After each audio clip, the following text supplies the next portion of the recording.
本视频总计1小时49分，积累2年半制作而成，共考察全国文物古迹60多处，总路程接近36000公里，容纳朝廷、民间、道教、佛教多个信仰范畴，让大家一边听故事一边看古迹，一口气了解到中国人基于理性主义信仰而构成的诸神体系。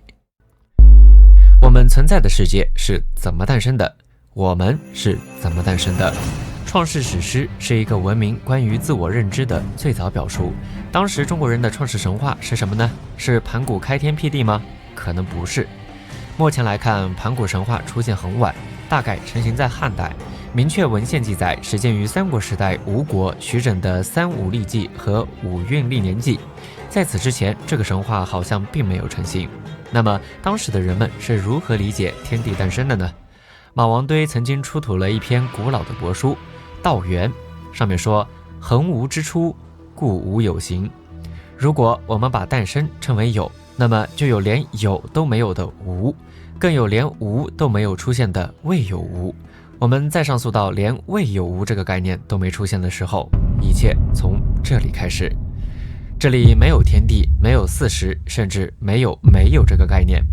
然后可能因为屏幕前大家的需要，它被波动了。缝缝熠熠，动动逐逐，故曰大昭。有物浑成，先天地生。老子来了，他说：吾不知其名，自之曰道。道始于虚阔，而在虚阔之中，尺度的概念也诞生了。宇宙产生了有边界和形态的元气，其中清明之气扩散成天，浑浊之气凝结为地，于是天地诞生了。而后天地之间不同性质的气相互作用，孕育出非人格化的阴阳二神。阴阳二神交错混合，他们的精华集中产生四季，四季的精气分散产生万物。阳热的气积聚久了便产生火，火气的精华部分变成太阳；阴冷的气积聚久了便产生水，水气的精华部分变成月亮。太阳、月亮的精气分散开来产生星辰，这个世界诞生了。中国人常以天地来指代整个世界，那这个时候的世界是什么样子呢？邹衍来了，他说：如今所谓中国者，于天下乃81分居其一分耳。这就是大九州说。在大九州说的影响之下，我们看到当时的神话世界里，大禹曾经划分的九州不过是碧海九州东南角的一块，名曰赤县神州。其他8个还有次州、戎州、兖州、冀州、台州、冀州、亳州、扬州。但这还不是全部，九州之外还有8营，即为8泽，分别是大泽、大主、巨区、大孟、主资、九曲、大夏、大明。但这还不是全部，在8泽之外尚有8洪，洪陆地也，分别是河丘、吉林、大琼、都广、交饶、金丘、一木、积冰。但这还不是全部，8洪之外更有8极，8极即天地边界的8座大山，分别是方土之山、东极之山、波姆之山、南极之山、边居之山、西极之山、不周之山、北极之山。在这之外，可能还有更大的世界，和四海之内，东西28000里，南北26000里。我们总说天圆地方，但是这个时候的世界其实介于盖天说和浑天说之间。这里的天空分成9野，细分为9999余，距离大地5亿万里，有3元28宿。金木水火土5星行于高天之上，岁星12年为一季，荧惑出巡各星宿，监察无道的国家，让他们陷入灾祸。正星每年镇守巡行1个星宿，让对应的国家不会失去土地。太白的出现和消失，控制着天下的兵戈。辰星的运行可以防止4时的紊乱。天地之间则矗立着昆仑山，如果沿着昆仑山攀登，到了凉风山就可以长生不死，再攀登到了玄圃山就有了神通，可以呼风唤雨。人们说，要是再向上攀登，就能登上天空，成为天神。没错，这个世界是人神混融的，人与神的界限没有那么明晰。上古之时，人类中的英雄就已经创造出无数神话，女娲补天，羿射10日，大禹治水，夸父逐日。元祖的3皇5帝、各路圣王更是早已生神，接受后人的祭祀。不仅如此，后世死去的祖先也在宗庙之上享受香火，保佑后人。在这个世界，天神中最高者为天帝，作为天地间的最高神，太太微园是他的宫廷，紫微园是他的住处。天子在孟春要祈谷于上帝，仲夏时要举行大禹之祭，向天地祭祀祈雨。秋收时，吉田收获的谷物要毕恭毕敬地存放到神仓之中。而天下的神也要负责各种事务。季春3月，丰隆之神开始行雨；季秋3月，青女之神开始降霜。直到明年仲春2月下旬，女仪出来踏月而歌，让白骨、禽鸟、草木发育生长。这里的人们顺应自然的规律，耕作生活，祭祀群神，国有国社，礼有礼社，家有家神。到了每年年末，人们会举行盛大的腊祭，合聚万物，合祭百神。作为一年中最盛大的祭祀活动，百姓在终年劳碌后尽情享受，全民狂欢。那如何区分时节呢？表盘就在天空之上，北斗转动，它的斗柄划分出24个节气。除了诸神之外，这个世界还遍布着神异的兽类。天地与万物一体，身为五重。五重不是虫，而是用五行分类法对万物的划分。人们将包括自身在内的动物和神话传说中的动物分为最基本的5类：魃、羽珈、毛犊、介灵、介檀。它们分别是天下万物的祖先，或者我们用更熟悉一点的，有五重：寅、临、卯、禹、坤。这里如来其实说错了，这个字应该读裸。裸、临、卯、禹、坤。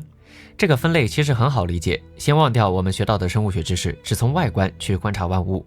裸指的是少毛，鳞指的是鳞片，毛指的是后毛，羽指的是羽毛，鲲指的是甲壳。所以在这个世界，人和蚯蚓、青蛙同属于一类，龟鳖和螃蟹、昆虫同属于一类。裸指的是裸虫，无毛无甲，人为裸虫之长。鳞指的是鱼和爬行的有鳞动物，龙为鳞虫之长。毛则以走兽居多，麒麟为毛虫之长。羽虫指的是飞禽，凤凰为羽虫之长。昆虫只有甲壳的动物，灵龟为介虫之长。万物吉灵相斗，就有日食和月食；鲸鱼死去，就有彗星出现。当赤螭和青球在冀州大地遨游的时候，天空晴朗，大地安宁，毒虫猛兽不作恶；当凤凰飞翔在开明有德的国度，雷霆收敛，狂风不兴，河海不犯。由此，天地、诸神、四时、万物组成了一个奇异绚丽的神话世界。在这个世界，万物互联，就是万物互联。五行的走向可以影响万物的生长，国运的衰盛。君主的昏聩会让山川异动，天降坠星。在这个世界，如果全信保真，不亏其身，那么在遭急迫难的时候就可以精通于天。所以武王伐纣渡河可以让黄河之水平复，鲁阳公挥戈大贺能让太阳为之退避三舍。在这个世界，天道无私，他不会存心亲近谁，也不会存心疏远谁，但天人感应，强烈的情绪最终上通九天。齐国一位寡妇含冤呼告苍天，就可以引起雷鸣电闪，下劈的怒雷可以惩戒远在宫室之中的齐景公。国与国、人与人之间的誓言可以让山川见证，而山川真的会回应。这是纯粹。好了，以上就是我们是怎么来的这个问题的论述。现在我们来看第二个问题，人是如何创造神的？中国有多少个神仙？这可真是个复杂的问题。在中国如果要建造万神殿，那一座建筑大概是塞不下的。古者民神不杂，于是乎有天地神明类物之观，各司其序，不相乱也。当然，实际上绝对不是这回事情。从先秦开始几千年，中国的神仙界就卷成了一锅粥。大概只有在我们这儿，你才会发现，原来神仙也是要竞争上岗的，原来神仙也是要考核绩效的，原来神仙也是会直接摆烂的。中华大地不养闲神，确实不能算是一句玩笑话。中国人独有的精神世界，塑造了中国独特的信仰形态，让我们与亚欧大陆上其他文明形成明显的大分流，并且在这个基础上形成了精彩纷呈的信仰文化和多姿多彩的民俗遗产。所以在中国，每个神都有自己的故事。当我们进到一座庙里的时候，不论它是座道观还是佛寺，亦或地方信仰的神祠，基本都是多种信仰体系的神奇并存的。比如道观里很多时候都能看到观音，佛寺里往往则会出现财神，在某些寺庙的外面还有一些民间的大仙祠存在。这种奇怪的寺庙结构经常给人一种错综复杂的感觉，这是因为中国的神话与信仰体系确实是非常错综复杂的，而且因为历史原因，确实是你中有我，我中有你的。我们如今谈起的中国诸神，其中的大部分指的是唐宋之后的三教诸神，最典型的就是成书于明时期的一本神话文献《三教源流搜神大全》。作为一本中国叙述古代民间宗教人物列传和神仙事迹的著作典籍，它于元代成书，明代完本，作者不详，记载着儒、释、道三家各种神灵仙佛的神话传说故事。但是这种分类方法就像把所有东西统一收到3个篮子里，无疑是较为生硬和粗暴的。我们在上一节课讲过，中国古代并没有出现绝对一神教形式的文化环境，所以不同时代的人会根据自己的需求，或搬运，或借用，或草创出自己需要的神明，组成一个新的神系。这种百神争鸣的情况，让中国拥有着庞大而复杂的神灵体系，所以怎么厘清它们、归纳它们，一直是宗教史学界和神话史学界的一个老大难问题。比如关于我国古代的神话体系，就有文化人类学、历史学、文学、民俗学和考古学等多个神话学流派。参与人物包括鲁迅、茅盾、刘奎利、杨利慧、袁珂、萧彬、钱明孜、黄石、谢六义等多家学者。其中每个学者可能都有自己的方法，而且都有其理由，各有论述和长处。本期我们为了方便大家理解，大致将其简化为3个门类：观祀类、民祀类、宗教类。其中宗教类主要包括道教和佛教。第一种，观祀类，以昊天上帝为主的国家交祀群神，包括天地、日月、山川、群星。有名的比如泰山、嵩山、衡山、华山、衡山五岳之神，河水、江水、吉水、淮水四渎之神，掌管民事的先农之神等等。这些神明很多都诞生自上古文明萌芽时期，非常古老。而且因为历代中国官方敬而远之的观念影响，观祀的神明往往没有具体的人形，只立一个带有文字的神主，看起来非常抽象。但是这恰恰符合官方政府对宗教信仰神道社教的期望，是国家礼的组成部分。所以观祀神也是儒生文人们和官僚阶级最为认可的一种神明体系。所以我们看天坛祈年殿内部并没有供奉人形的神像，而是以神位作为替代。要注意，因为我们国家古代的阶级属性原因，观祀神一般是官方独占，不允许民间信众祭祀的，当然不绝对。这就催生出了3种特殊情况。第一种是完全不允许民众祭祀的神明，比如昊天上帝，结果就是民间逐渐衍生出了相应的替代神明，也就是玉皇大帝，同时是道教的6御之一。第二种是官方默许民众祭祀的神明，比如东岳大帝。我们从民间广泛分布的东岳庙就可见其信仰的繁盛，这让东岳大帝同时还成为了道教神明。所以身为观祀神的东岳大帝不仅有大量的人形造像出现，还有很多经书和相应的宗教仪轨存在。当然，这种默许不是持续不断的，比如明朝初年，朱元璋就通过洪武改制收回了民众对于东岳的祭祀权，并且用文字神主替代了人形造像。当然，这个举措在地方上推行的并不是很好。第3种是由官方下放的神明，比如后土神，在历朝历代基本上都是观祀神。明朝永乐年间下放允许民众参拜祭祀，民间信仰元素的加入往往会带来活力与新的元素，比如原为官方祭祀场所的汾阴后土祠，后来就在5岳诸神的基础上加入了五虎上将陪祀，形成了民众认为的文武双全体系。同时后土神还加强了送子的功能，成为了民众求子的热门神明。第2种，民祀类，以二郎神、碧霞元君、天妃圣母为代表的民间大神，完全是民间自发衍生而来。从一个地域系全能垂直的小神，逐渐发展写经造像，成为一位无所不能的顶级神明，有丰富的故事和民间传说，还会衍生出大量的戏曲、评话等文学二创。这些神往往又和观祀神和宗教神有关联。比如泰山发起的民间碧霞元君信仰，其中的元君二字就是道教对于女仙的尊称。而且碧霞元君的兴盛也和元明时期在山东地区活动的道教全真派关系甚大，在清朝还成为了官方遣官祭祀的对象，纳入了官方祭祀体系。第3种，宗教类，主要以佛道二教为主，比如我们去汉地佛教的庙宇，大殿里一般会出现横三世佛，即中央娑婆世界释迦牟尼佛，东方琉璃光世界药师佛，西方极乐世界阿弥陀佛。是佛教在空间观念上净土信仰的一种表现。树三世佛即过去佛燃灯佛、现在佛释迦牟尼佛和未来佛弥勒佛，是佛教在时间观念上轮回思想的一种表现。还有以四菩萨为主的各路菩萨，也就是人美心善的观音、智商超群的文殊、执行力超强的普贤和发了一个大师的地藏，即所谓的大悲、大智、大行、大愿。再者就是各位护法和罗汉。护法一般是所谓的诸天，也就是诸天信仰，包括了四大天王、摩利支天、龟子母神等等。历史上曾经出现过12诸天、14诸天、16诸天、24诸天的不同版本，一般都以20诸天为标准。罗汉的话，在小乘佛教中是佛陀得法弟子能修成的最高的果位。我们在安徽巢湖的王桥洞和浙江杭州的灵隐寺都能看到大量的相关造像。然后我们再去道教的宫观。大殿里一般是最高神三清，也就是元始、道德、灵宝三位天尊，是道教神系成熟之后的最高神奇。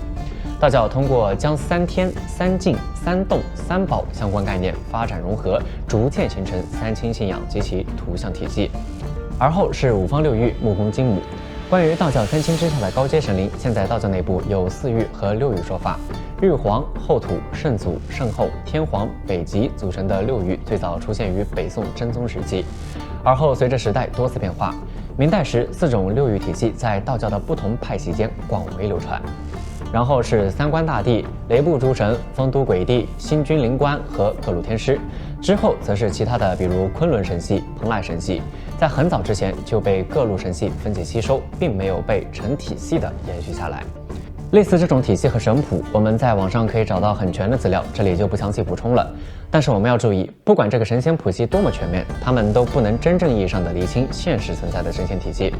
往往都是自说自话，在自己的现有体系上无所不包。而历史证明，时代所塑造的有机整体是不能一刀切的。我们这期从以上体系里各拿出一位神明来进行所谓案例讲述。首先是在中国耳熟能详、具有英雄主义气息，但是在朝廷、道教、民间完全不一样，甚至连姓氏都不一样的神仙——二郎神。说到二郎神，那当然是面白微虚三只眼，手使3尖2人锋，一言不合就放狗，劈山救母，大外甥。但是如果你到宋朝和人提起二郎神的话，他们可能会一脸懵逼地问：啊，杨戬是谁？这就是我们本期先要说明的3个前提：一，杨戬是二郎神，但是二郎神不一定是杨戬，事实上还有李二郎、赵二郎、许二郎、邓二郎等等等等，人物来源非常复杂。2，但是不管怎么说，虽然有可能受到了外来宗教影响，二郎神的确是中国土生土长的本土发源神明。3，而对于二郎神到底是谁这件事，则是一场持续1000年的，包括中央、地方、民间宗教等多方共同参与的大型撕逼战场。我们本期依旧分4个步骤吃瓜：一、二郎神的起源和发展；二、二郎神在全国范围内的传播；三、民间二郎神形象的兴起；四、二郎神的外形以及各种装备。首先要说到二郎神的起源，那真的是下了台的路易16，令人摸不着头脑。最早的一支源头要追溯到西南地区古老的川主信仰。川主包含了4层含义：四川之主、四川主神、四川的水利神、四川人的保护神。甘明峰教授认为，川主信仰是一种以治水为核心内容，以祖先崇拜为主要形式，以政府官员和广大民众为主体，流行于四川地区，并扩及西南和江南若干巴蜀移民聚居地的一种文化现象。所以理论上讲，它的辖区也包括重庆。在历史很长的一段时间里，川主信仰和二郎神信仰都是交织融合的，所以说到二郎神就不能不提川主，这个可以开个论文。有的人认为最早的川主可以追溯到古蜀之主蚕丛渔夫杜宇，但是脉络最为清晰的则是都江堰的建造者，战国时代著名的水利工程专家，秦国蜀郡太守李冰。后世的川主庙中多以李冰或者李冰与李二郎父子为主要祭祀对象，但是根据我们目前考证到的来看，早期的川主信仰中很可能只有李冰，没有二郎。目前已知最早记载李冰事迹的史料有《史记》《汉书》《华阳国志》等，里面都没有提到有关李冰儿子参与治水活动。史料不行，那我们再看神话。有文字记载的附魔李冰治水事迹，要等到唐代卢俅的《成都记》，这时候的故事里依旧没有提到李冰的儿子。但是虽然我们看不到李冰的儿子，二郎神的信仰却已经初次现身。比如在唐开元年间崔令钦撰写的《教坊记》里，二郎神就作为曲牌名被记录下来。这里注意一点，和后世不一样，唐代的曲牌名则是根据实际的人物或者事迹创造，而且前后曲牌往往互有联系。二郎神的曲牌之后都和岁字关联，之前则是北门西主羊头河图神。结合上下文，我们可以知道他说的是二郎神醉打北门西的故事。我们正经来讲，这个系列的举牌很可能是记述了二郎神信仰的祭祀活动，因为我们结合史料发现，二郎神这个神有个显著特点，那就是他非常喜欢吃肉，而且喜欢吃羊肉。本来羊嘛，作为祭祀山神之一出现在祭典上并不奇怪，但是我们根据宋代的二郎神祭祀史料来看，每年的祭祀活动，大家都要宰个成百上千甚至过万只羊，这就离谱了。上一个要这么多羊的还是《山海经》里鱼刺山的山神，那位一顿要吃100只黑山羊，但哪怕100只，也就只能算二郎神的零头而已。也就是说，这时候的二郎神信仰很可能属于一种发源于地方的民间信仰，而蜀地教坊更加直白，直接起名叫贯口神队。表演内容基本上围绕治水伏龙展开，所以这个时候的二郎我们可以称其为贯口二郎。虽然这位贯口二郎结合资料分析应该也是管水患的，但是这个贯口二郎还不能同礼宾信仰紧密联系起来。但是不管怎么说，这也是历史上二郎神第一次以文字记载的形式出现。而真正把川主和二郎神合为一体的操作，还要等到唐朝完全2年后的五代十国，两个占据四川地区的割据政权前蜀和后蜀。我们这里要记住一个知识点，那就是中国历朝的政府对于神的各种操作不外乎2种诉求，一是加强自身政权合法性，二是稳固在地方的统治力。基于这种诉求，前后蜀政权宣告了二郎神乃礼宾次子这一现实，并且加封二者为王。从此二郎神便获得了官方政权的正式承认，并且变成了礼宾的二儿子，这就是继贯口二郎后的新一代二郎李家二郎。直到后面赵匡胤打了过来，灭了后蜀，作为地方政权祭祀的2位神明，宋朝一看，礼宾我认识，老熟人有编制，从金发落，于是从5字王改成了3字王。再看二郎神，这是谁？直接夺去王号，官方文书只用贯口神做指代。但是你这么搞，老百姓可就不乐意了，于是乎他们反了。当然这个反造的其实不怎么及时，要等到北宋淳化4年，赵匡胤自己都没了17年了。这个迟到了很多年的反，充分说明了人们为神诉不平的心思不大，接着为神诉不平的由头给自己打江山当皇帝的心思很大。北宋淳化4年，也就是公元994年，王小婆和李顺借助贯口神赛季之势申辩，发动起义，是要消灭大宋暴政，并且开创性的提出了消除贫富2极分化的目标口号。当然，这个起义在996之前就被扑灭了，因为这次起义，宋朝对贯口神的民间祭祀更是 PTSD， 屡次发文严令禁止，同时推动另一发源蜀地的神明紫铜神，也就是现在文昌、思路、弘仁帝君的前身之一。话说这个信仰发源地，我们还去过，以后可以单开一期来对贯口神的信仰实施覆盖。但是问题是，紫铜神他老人家主要责任范围不是管水患的，这里就有我们要记住的第2个知识点：舆论的高地，你不去占领，敌人就会占领。以此类推，当一个地方民间信仰在客观上无法被完全消除的实际情况下，你不利用，那有的是人利用。甚至到了宋仁宗天圣8年，也就是公元1030年，这距离8大人考上进士都过去了3年，四川地区依旧有人自号礼宾神子做贯口二郎神像聚众谋反。于是乎，宋朝廷终于接受了现实，开始对其进行有宋一朝安抚地方的基操之一，给贯口二郎搞编制，加封神号。那么问题就来了，我给你编制可以，但是你这个二郎到底是哪家的二郎？这就引发了一场持续1000年的大撕逼，以及继贯口二郎、李家二郎之后的第3个二郎赵家二郎赵玉。赵玉字仲明，传为隋唐时期的乐山市长，没错，就是最近经常被抢位置的乐山大佛那个乐山。最早提及赵玉的文献是《龙城录》，这本书是宋人贾托唐人所写。书里说，赵玉和哥哥一起拜道人李煜为师，在青城山修道，曾愤然仗剑入水斩蛟，后又身骑白马显圣，一时香火鼎盛。这个赵二郎是怎么出来的呢？我们花点时间去看一看。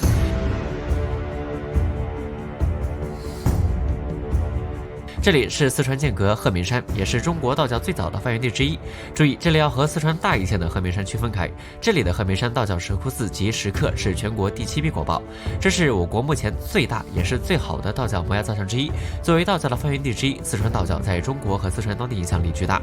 赵玉传说发源的青城山更是道教名山，而且距离都江堰近到了打车都能控制在30块钱以内的程度。毕竟都已经是联合申报世界遗产的关系了，你的就是我的，大家携手共创美好未来不好吗？于是乎，赵玉作为道教推荐的二郎神候选人，横空出世参与竞争。这里要说一句啊，这不存在偷不偷人设这种道德性行为。借助当地部分传说来传播或者收编信仰，是各大宗教诞生以来就有的基本操作。从古到今，从东到西，从印度到北欧，从佛教到道教，从亚伯拉罕到太平天国，大家都是这么搞的，不存在谁指控谁这种事情。当然，一些口头撕逼咱们另说。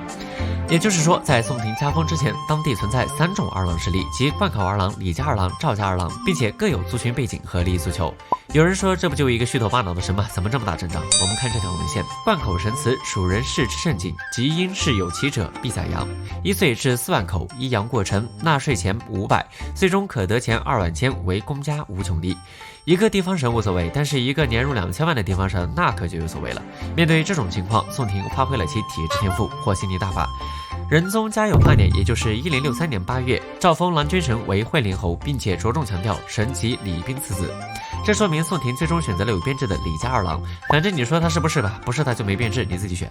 这一波操作既把民间信仰纳入了编制，又强调了李冰之子的身份。于是乎，二郎神信仰开始以惠陵侯这一官方身份开始传播。比如在哲宗朝，二郎神的圣水买卖就在开封做得热火朝天。尤其是信道信得有点魔怔了的宋徽宗，改封昭惠显灵真人，将其编入道教谱系。诏令称此神能威震西北，保佑军队战胜西夏。痞上门说好家伙，那我走呗。同时，因为宋廷对道教的天然好感，也让他们对赵玉这个赵家二郎的形象流散，睁一只眼闭一只眼，所以往往让人们把清源真君赵玉、李冰及其次子惠陵侯混为一谈。一路加封之后，二郎神的神爵已经高过了他的官方父亲李冰。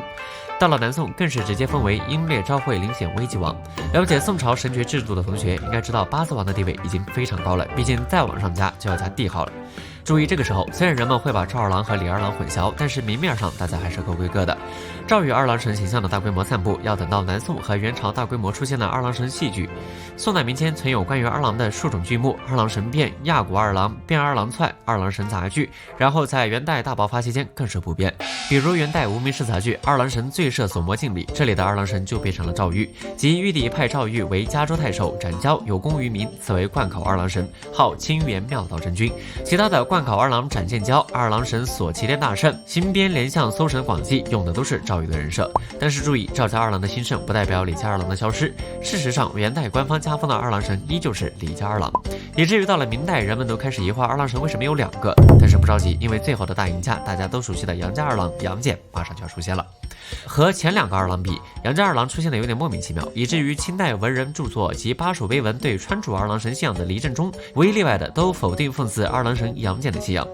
但是这也从侧面反映了民间存在这大量奉祀二郎神杨戬的行为，而这明显是因为《西游》和《封神》等一系列文学作品在民间的广泛流传。那么他们的杨戬形象来源于哪里呢？答案就是不知道。这种不知道其实在民俗学研究里很常见，就像你去问你老家的某些习俗，你问那就是不知道，然后再来一句反正大家都这么做，因为它往往约定俗成且没有明确的起源和文字记载。而二郎神杨戬的出现可能也没有具体的神话创作者，它也许来源于多地或多族群的共同创造，也可能源自某个古老信仰的残余，并且在传播和发展上一定是非官方的和非文字型的。所以对此有多方学者提出观点。李思纯认为，二郎神本来面目是氐族的英雄人物，求持白马低杨氏的领袖杨难当，作为氐人的牧神和猎神，其外形与二郎神的形象高度符合。而灌口作为二郎神信仰的发源地，也确实处于汉人与氐人的交流地区。黄之刚认为，杨姓二郎是因为其治水的地方有杨麻江、杨墨等名称，故而姓杨。肖斌认为是历史上出现了一位杨姓人物或者相关传说，然后与二郎神的形象粘合后最终成型。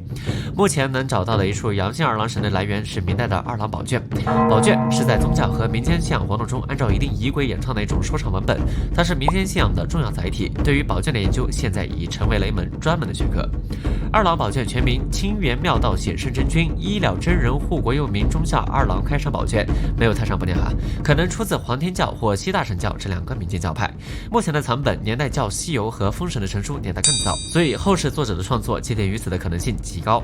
二郎宝卷主体部分共24品，每一品即一个演唱段落，结构大致相同，以实心的南北曲和小曲开头，讲的是在灌州城有一人姓杨名天佑，左金童林凡受难48年，云花仙女下凡与之相遇，由此生下杨姓二郎。仙女因恋旧情私自下凡，违反了天条，于是花果山的孙行者将其困住，压于泰山之下，然后杨二郎就大显神通，等会儿。嘿嘿，真是风水溜溜转，30年河东30年河西啊！宝卷里面这个灌州城其实就是灌口，里面的杨二郎有开山斧、2刃刀、银弹金弓、升天帽、登云履、腾云驾雾、七圣护法、白犬护卫，这就是很完整的文学二郎神形象了，即天神二郎。毕竟人设里经常有个玉帝好外甥。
但是一个狩猎用的犬为什么会变成哮天犬呢？实际上，哮天犬只是《封神演义》的神户，它在新编联象《搜神广记》里直接叫做犬，简单明了。在二郎神所齐天大圣里叫狗儿，在杂剧《西游记》里叫细犬或细狗，在小说《西游记》里也叫细犬，在二郎宝卷里叫白犬神獒，在狐狸园全传里叫吼天犬，而且《封神演义》里的哮天犬它是可以寄出去的。第三个三尖两刃刀，我们已经说过，最初的贯口二郎神可能有猎神的神格，所以当初的他是不会拿着一柄三尖两刃刀上山的。以及驾鹰千犬对应的，则是便于狩猎的弓矢和弹弓。你以为他最开始是重甲，其实他是轻甲，这在文献里也多有记载，并且演变为当地的民俗活动。而后的斩龙赵二郎形象则多是白马持剑，所以可以说三尖两刃刀和杨戬版本的杨二郎差不多才是同时出现的。而且同时期的其他文学作品里也经常出现这种兵器。当然，说到最后，对于二郎是哪家二郎，一直处于低烈度止于一种嘀嘀咕咕的争论中。甚至在现在相关的二郎神庙里，你也可以见到我们之前说的几种版本的二郎之一。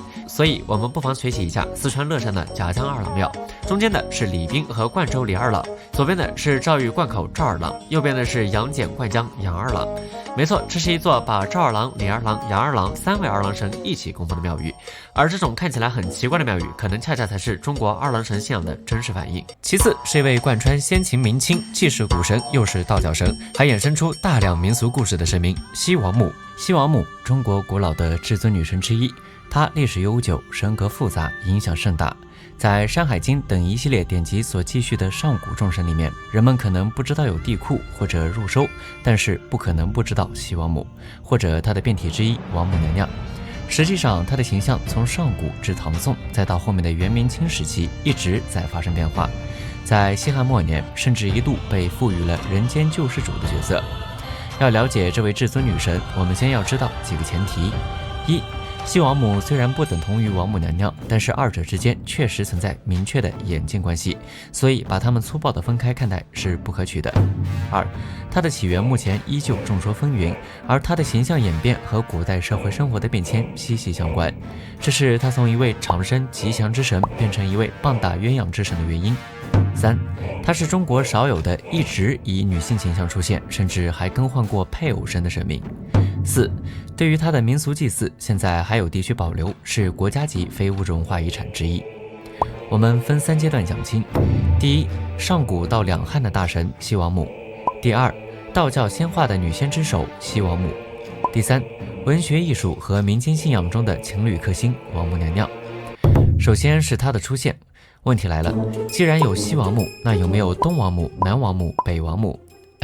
这个问题其实还真有点意思。对于西王母的本意，学术界一直存在各种争议。学者们争论西王母是地名、国名、人名或图腾。有学者认为西王母信仰源于本土的宗教神话，源头可上溯至红山文化时期的女神系统。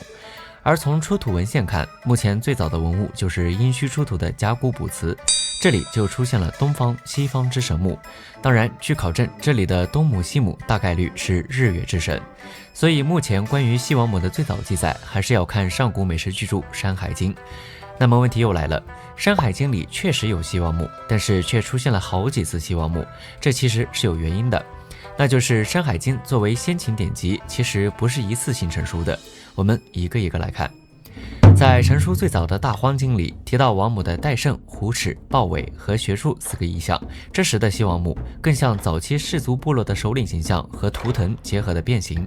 很可能是原始氏族图腾的一种英雄化和具象化。而较晚的西次三经里说，西王母司天之力及五残，这里的西王母已经有了神的特征，更是明确了她的神职。在母系氏族结构中，杀死祭物的工作往往是由部落中的女性长者担任的，这可能是西王母在当时被视为死神的一个重要原因。而在最后的海内北经里，踢鸡这个元素则让西王母脱离蛮荒气息，有了庸牧和平的意象。因为这个鸡是古代对有才德的老者表示尊重的专用家具，也就是说，在《山海经》里，西王母就已经开始逐步尊贵化和王者化。同时，《山海经》的这几条记载里的西王母都有一条相同的特征，那就是戴胜。那么什么是戴胜呢？一种鸟，虽然有些画像砖里西王母头上确实是顶了个鸟，但是那已经是后面很晚的时候了。实际上这里的戴胜指的是玉器，有些学者认为它是一种玉制的织机金轴，从而形成了以善织为褒奖内涵的妇女装饰传统。后世更以此来表示女性的尊贵。西王母戴胜体现了她在农耕时代拥有的再生神性和崇高地位。我们要知道，就像现在评判一个人的有钱程度，要去看他有多少套房和长度接近手机号码一样的银行存款。当时一个人的身份地位高低，往往看他持有的玉器数量和这个玉器工艺上的复杂程度。比如，我们花点时间来看看良渚玉制。介绍一下，前面就是良渚公园，这种表现就非常明显。这个就是首领，而这个就是我和你。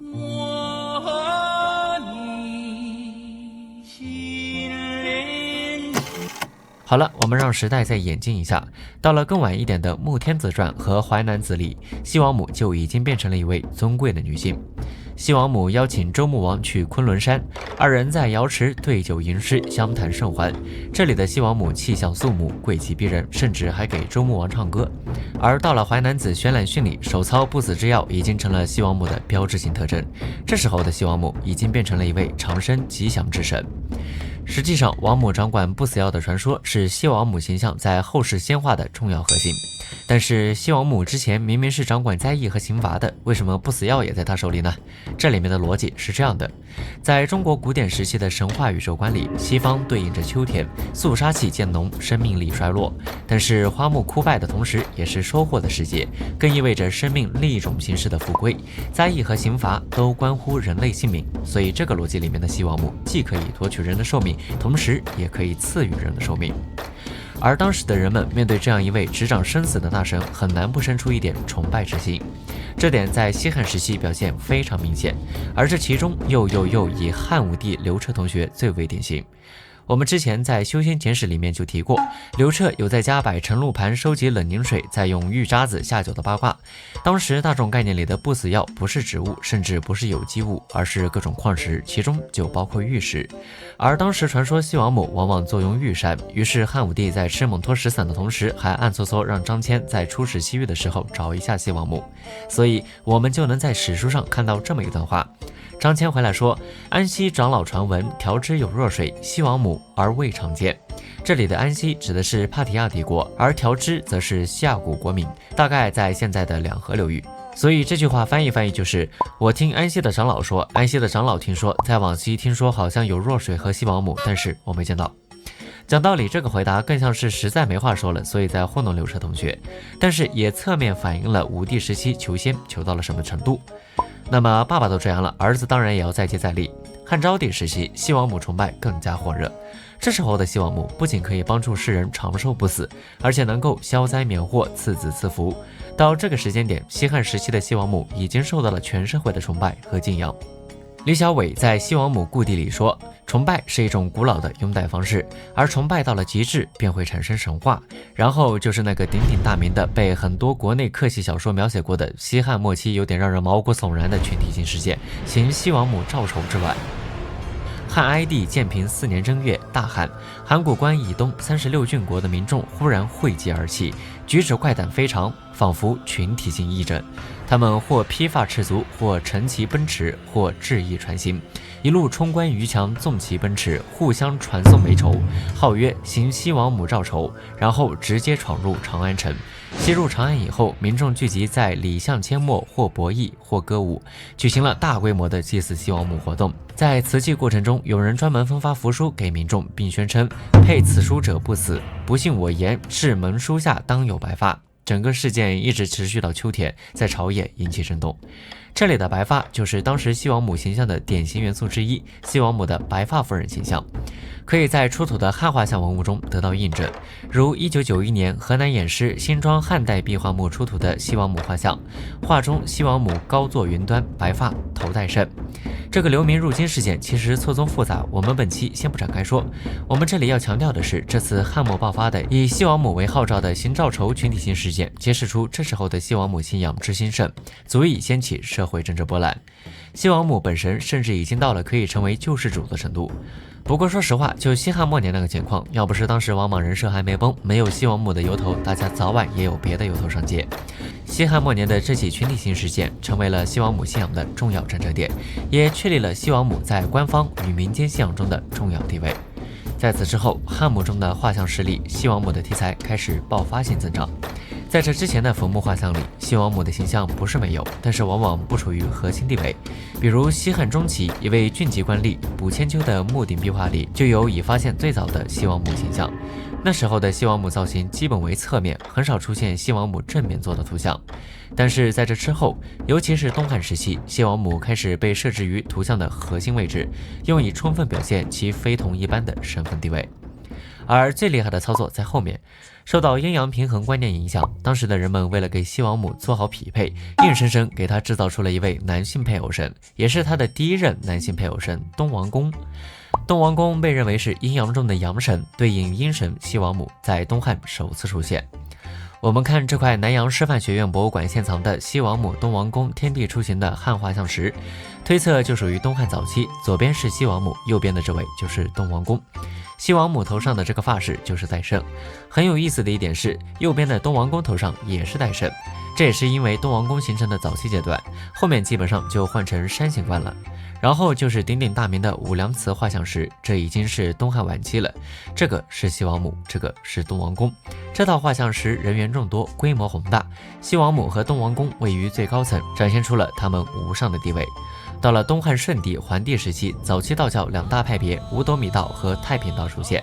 为了建立一个集信仰和仪式于一身的严密思想体系，他们将神话艺术形象吸收，并且改造为道教中的诸神，在尊重和保证古典神话原貌的同时，就其某一个侧面相应的给予引申，使其先人形象不断道教化。西王母就是典型的一例。我们花点时间来看一看同时期的蜀地西王母。首先要知道，蜀地老百姓对东王公这个配偶神不太感冒，所以这里的西王母几乎都是独立出现。还是绵阳博物馆里面的青铜摇钱树上的西王母，身坐龙虎凳。然后我们看这个四川成都新都区出土的汉代画像砖，也是身坐龙虎凳的西王母。而左下角的这个在叩首求药的人，很有可能就是当时五斗米道的师或祭酒，因为这时候的早期道教师都持九节杖为人辅助治病。早期道教对西王母非常重视，东汉时期的成书《老子中经》收编了55位神仙，西王母位于第4。要知道，这个神仙序列是按照道、元气、阴阳到自然的顺序排出来的。从此开始，西王母就成为了中国古代第一女仙，光仪肃穆，身着华服，天姿艳爱，容颜绝世。而后到了魏晋南北朝的时候，因为现实中的各家各国战乱，全国范围内的西王母的信仰肯定是受到打击的。但是相比之下，她依旧是本土古神里发展的最好的一位神仙。部分学者详细讲述了这个时期的西王母信仰的发展，认为在这个时期，西王母信仰虽然和汉代相比有减弱的趋势，但怎么也谈不上糊了。魏晋南北朝，西王母信仰已经开始分化成两部分，那就是民间文学的西王母和道教神系的西王母。注意，后者其实就是王母娘娘的前身。首先，我们看当时文学作品中的西王母，在这里，她是一位雍容华贵、慈祥可亲的女神形象。这个形象以汉武故事、不物志以及汉武帝内传为代表，她直接承袭了战国时期的《穆天子传》里的西王母形象。不过，主要人物换成了汉武帝刘彻同学。这个故事里，首先是西王母派人传话给汉武帝说：“我7月7这天来。”牛郎织女对此点了个赞。然后当天正午，有青鸟从西方来到大殿前面，这里的青鸟其实就是《山海经》里三青鸟的变体。刘彻就跟东方朔说：“看这架势，这王母肯定是要来了，咱们再收拾收拾吧。”而后到了晚上，漫天紫色，马克西姆夫人不是西王母女士就乘车而来，刘彻也不含糊，上来就要不死药。西王母巴拉巴拉说了一堆，总结就是药我有，但是你吃不了。不过拿出7个桃子给了汉武帝5个，武帝吃完留下桃核。王母问：“你留下桃核干啥？”汉武帝说：“这桃味儿特美，我留着种。”王母笑道：“这桃3000年才结一次果，你种个铲铲。”然后聊了点废话就回去了，留下汉武帝一人。武帝内心翘。没错，这就是《西游记》里王母蟠桃会的由来。这时候民间的西王母开始逐渐世俗化，甚至有人开始给她起名字，说她姓杨名回，字婉莹。而西王母还多了一个下凡送宝的人设。这种西王母传火，传宝故事最早见于汉代的《尚书·帝彦期》一书，但是在汉武帝内传里，他不仅传宝，还开始传经了。这里面的王母阵仗比刚才之前版本里的还要大。这里王母不仅带了闺蜜一起来，而且还给了汉武帝五岳真行图和灵光生金，明显比之前的故事里要大方多了。这一传授仪式具有重要意义，这意味着普通人想要成仙也不用费力找什么不死药，只要认真修炼西王母传授的经文，一样可以长生。这个故事流传可能有道教参与，因为当时的道教的各个流派也开始把西王母作为经文传授者，所以咱们就转进到这时候的道教神仙体系里的西王母。道教系统中真正确立西王母地位的时间在西晋时期，这主要与当时道教的上清派和灵宝派有关，这就不得不提我们的另一位老朋友葛洪。他和灵宝派渊源颇深，葛洪在枕中书里称其为元始天王与太玄圣母通气结晶后所生之女，号曰太真西王母，所制群仙无量。之后灵宝派将西王母纳入神仙谱系之中，这里面的元始五老敕书玉篇真文天书经就是最有力的证明。经文中认为九天玉真长安神妃符和三天真神神符是太上道君从元始天尊处获得并传给西王母的，同时上清派也不甘其后。上清派在魏晋南北朝时期的道教体系中势力重大，信徒众多，更是系统性的吸纳了西王母信仰。上清派山治的故事里，三毛真君的学道及宗师王褒、魏华存都得到了西王母的传授，他们还为西王母编写了经书，即《洞真西王母保神起居经》。经书借助西王母之名，可以使信仰之人获得不死之身，不仅提升西王母的信仰神格，同时也大大提升了道教经文的神圣性。而后陶弘景在创建了道教的神仙谱系里，西王母在道教中的重要地位被正式奠定。这时的西王母已经明确成为道教主神，宗教化和神话属性进一步得到了提升。道教宣称天上天下三界十方女子至登仙得道者都归属西王母管辖，而西王母所居宫阙就在昆仑山雍城之内。大家记住这个雍城，因为我们马上就要进入唐宋时期了。唐宋时期，西王母信仰从早期偏重神圣化向偏重人性化、世俗化的方向开始转变。这个西王母形象主要来自东汉桓灵所作的《西王母传》，之后道教传世的西王母传记都以此为蓝本。我们来稍微展开说说，比如杜光庭，唐末处州晋源人，应举不第后入天台山为道士，他所写的《雍城集仙录》。要注意，我们之前已经说了，女仙都同属于西王母之下，而西王母居雍城，所以《雍城集仙录》作为中国道教史上现存最早的女仙集传，就是以西王母为首，然后构造了以西王母为尊的井然有序的女仙谱系。她们法力非凡，容貌美丽，不再作为男仙的依附，而且这里面的西王母外貌年纪已经从30岁变成了20岁。而后就是宋代的张君房云集七千，称西王母为上圣白玉龟台九灵太真西王母。但是道教的西王母发展不等于民俗的西王母不发展，也就是在宋代，我们熟知的作为王母娘娘的西王母开始出现原型，而且因为之前底子打得好，民俗的西王母与王母娘娘之间的转变可以说是非常顺利的。宋代以来，有关西王母描写的文言小说和通俗小说数量越来越多，这当然是有官方基地的。我们要知道，宋真宗为了封禅需求，大肆封神，比封神榜还邪乎。而且真宗同学非常推崇一位我们都熟知的神仙玉皇大帝。一般学者们认为，玉皇大帝的形象完善于唐朝，在宋朝地位开始上升。话说当时宋真宗就和做梦有神人赐他天书一样，又做了一个梦，这个梦就梦到了玉皇大帝，然后他就在大中祥符8年正月初9加封玉皇大帝为昊天金阙至尊玉皇大天帝，并把玉皇大帝列为国家赐封对象。然后老百姓就自发开始脑补了，天上最尊贵的男神仙是玉皇大帝，那最尊贵的女神仙后土、王母、观音，这3个好像不太行。总之，我们根据后世的故事来看，人民群众最终选择了西王母。那么问题来了，怎么彰显西王母最尊贵的女神地位呢？自立为王，不行，不成体统。于是民间就给了一个他们能够想象到的女性能达到的最尊贵的位置，那就是最尊贵男神的老婆，也就是类比人间帝后关系的天界帝后关系。东王公说：“好呗，那我走。”这里面最典型的例子就是牛郎织女故事的演变。在中国民间文学的4大传说中，牛郎织女产生最早，流传最广，较为流行的版本就是王母娘娘反对婚事，并且作为情侣克星把2个人分开。有人说这不挺好的吗？脱人家的衣服的牛郎不就是个猥琐男吗？王母娘娘做的可太对了。有没有可能这个故事最开始的版本里牛郎没有脱衣服？实际上，牛郎织女的故事源自星辰崇拜，当时就是一对象征了夫妻或者恋人的星辰，而后在南北朝才衍生出了故事。故事里两个人幸福美满，就是美满过头了，有点耽误正事，才被天帝教训了一顿。而后到了唐代时，剧情才逐渐冲突化、戏剧化，棒打鸳鸯的剧情才开始出现。问题是，这个脏活本来是天帝做的，到了宋朝莫名其妙就甩给王母了。而后在明清时期，西王母人设在依据民间想象不断人性化构建的同时，她本人也开始演变为受民间宗教追捧的女神和民间故事喜爱的对象。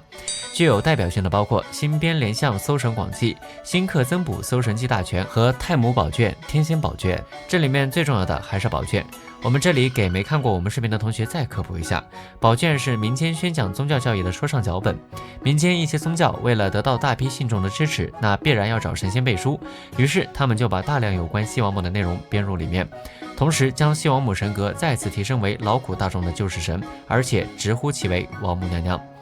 而在世所宝卷中，王母娘娘在身份上被固定为玉皇大帝的配偶，在职权上主要是掌管蟠桃园，统领众女仙，实质上则变成了当时封建礼教制度的代言人和卫道士。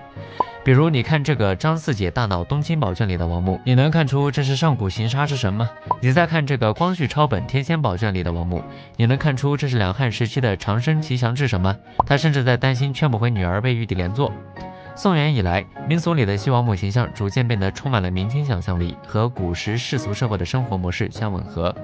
但是也因为过于吻合了，连带它的神性也被削弱，最后连仙气也剩得不多了。至于原因，还是我们在《地府十王》里的那句话：阴间是阳间的反应，神界是人界的投影。当然，严格来讲，这并不是全部的民俗西王母形象。实际上，我国依然存在着一支传承了很久的西王母信仰，那就是甘肃晋川的西王母习俗。这个晋川就在晋河楼望那条河旁边，据说汉代便有王母宫。这里的西王母在当地人的传说当中，甚至是创世之神和造人之神，还兼具降雨、治病、消灾、解难等各种功能。每年农历3月20，晋川西王母祖庙就会举办庙会。这个传统始于宋天宝戊辰年，至今1040余届，久盛不衰，并以此被评为国家级非物质文化遗产的代表性项目。所以我们决定以后有空会花点时间去看一看。然后我们再来说一位发源于民间，最后成为了官方神，同时还是道教神的神明城隍神。要说民间信仰里的地方神，那真是遍地开花，全国皆货。但是可能没有哪一位的知名度比得上我们今天要说的城隍。作为一个全国性的地方神，西到新疆，北到黑河，南到越南，没错，就是越南，到处都有城隍的庙宇。明清时期，地方官就任的第一件事就是拜谒城隍。在老一辈人的传说里，好像什么事都能找城隍，头疼脑热、婚丧嫁娶、升官发财，他们好像什么都管。在讲他们之前我们要先了解几个前提：一，城隍不只有一个神，各个地区都有属于自己的城隍神。二，虽然他们管阴间的事情，但是大到国家打仗，小到邻里撕逼，他们全都要管。三，它的来源比较复杂，最远的一支甚至能追溯到元国时期。所以为了讲明白这件事，我们会分别按顺序解决以下4个问题：一，什么是城隍？二，城隍是怎么来的？三，城隍庙是怎么遍布全国的？四，如何成为一个城隍？第一个问题，什么是城隍？城隍二字最早见于周易，城父于黄，勿用师。城我们好理解，那么黄是什么呢？是没有水的沟子。当然它们不是普通的沟子，让我们花点时间去看一看。又来到了山神第一期来过的林家滩遗址，在这个5000多年前的大型新石器时代晚期聚落里，我们就能看到当时人们所说的黄是什么。林家滩遗址在太湖山下的长岗南路上面。从对遗址沉积物的分析来看，这里在当时东西南3面环水，易守难攻，只有北面与陆地交通。然后林家滩人就在这里挖了均宽30米、均深10米的防御壕沟，而且还是双层的。既然黄是沟子，那么当时的人拜沟子吗？那要再晚一点。我国的沟渠崇拜最早见于周礼记载的遥祭八剌，其中的雍就是蓄水灌溉的沟渠。当然，城隍源自遥祭八剌的说法在学术界接受度比较高，但我们也不能排除其他的推测。不过城隍最初是城市外面起防御作用的壕沟是可以实锤的。这里要说的一句，在中国古代，人们往往用一些具体事物的名称来表达某些抽象事物的概念。在我国古代汉语中，并没有城市保护神这样的抽象名词，所以人们用城隍这样的具体事物名称来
放在战车上随军行动，这就是军社。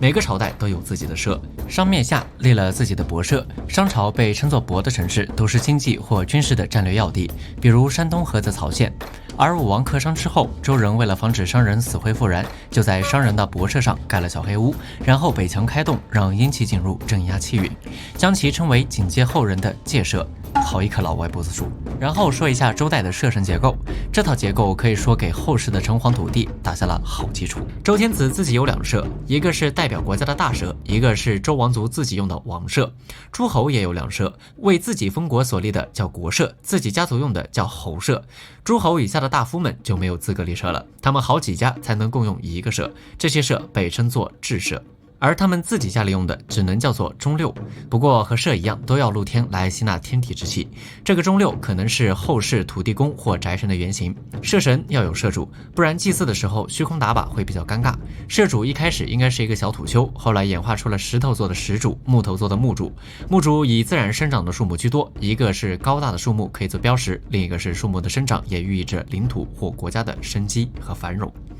祭社的时候需要立师，这个师不是尸体，而是由人扮演的，代表神参与了祭祀，有点像后世的施工戏里面的施工。从这个时候开始，一直延续到两汉，社神就已经忙得很了。他们要负责保佑战士、去除灾患、审判监督、政教敦睦、子嗣升职，抽冷子还要护送死者魂魄。同时，地方公用的基层社神要提供场地，用来给自己负责的居民交际或者贸易。这时候我们会发现，这和城隍不是很像吗？确实很像。那么社神到底是如何被城隍替代的呢？和石王诞生前的阴间一样，社神体系的解体也是在两汉所代表的古典帝国政教合一体系崩溃之后。阴间是阳间的反应，神界是人界的投影。就比如当一个医生嘴里念叨着今天好像还挺闲的时候，值班之神就诞生了。正所谓一线苦二线累，夜班之神来保卫。新时代当然要搞点新东西，在那个社会变革的时候，同样催生出了新的需求。新兴的城里人需要新神。从隋唐开始，商品流通让部分人口开始进入城市化阶段。当然，这个城市化和现代意义上的城市化完全比不了，但依旧让中国出现了一系列人口规模可以俯视世界的大都市，出现了大批的完全脱离农业生产的市井阶层。对于这些人来说，以土地与农业为基底的社神并不能满足他们的诉求，他们需要的是代表自身阶层的新神，而这个神必须要足够城里人。发迹的地主老财需要新神。北魏至隋唐，国家的土地制度一般都是均田制，此时的社或土地多与国家政权保持着密切的联系。而唐代中后期以来，均田制瓦解之后，绝古超今的大宋则不立田制，天任甚至促进土地买卖与兼并。区别于田中贵族的地主阶级兴起，而一个地主可能在4个县都有田产，这让乡县一级的社神地位变得非常尴尬。这也是为什么最底层的社神可以存留，并且演变为我们亲切的土地公公，但是更上一级的社神存在感却越发降低。当大官的老爷们需要新神。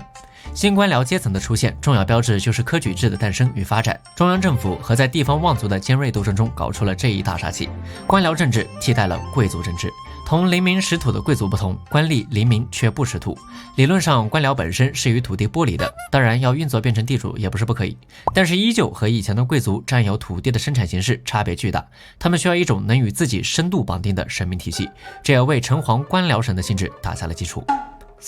百姓们想让英灵们当神，活着要发光，死了要发热，鞠躬尽瘁，一生一世，去世后百姓还要当你的 master。神是人观念的产物，人脑补神的形象，并构思神的本质。在宗教无法被约束的环境下，有些神往往会发展为不可说的终极状态。但显然，在古代中国，这种条件并不充分。随着时代演进的，则是神的逐渐人格化和伦理化。人鬼崇拜本来就是中国古代祭祀的3大对象之一。而魏晋南北朝的时候，南下江南的世家大族与地方势力交错融合，出现了官方祭吏的现象。祭吏是指古时候向恶鬼祭祀，以求免于作祟。这方面首推我们之前提到过的南京蒋子文。蒋王信仰实际上与城隍信仰有很大的重叠。同时，隋唐以来经济重心的南移，江南地区城市化进程又助长了城市保护神的这种信仰的发展，于是乎城隍诞生了。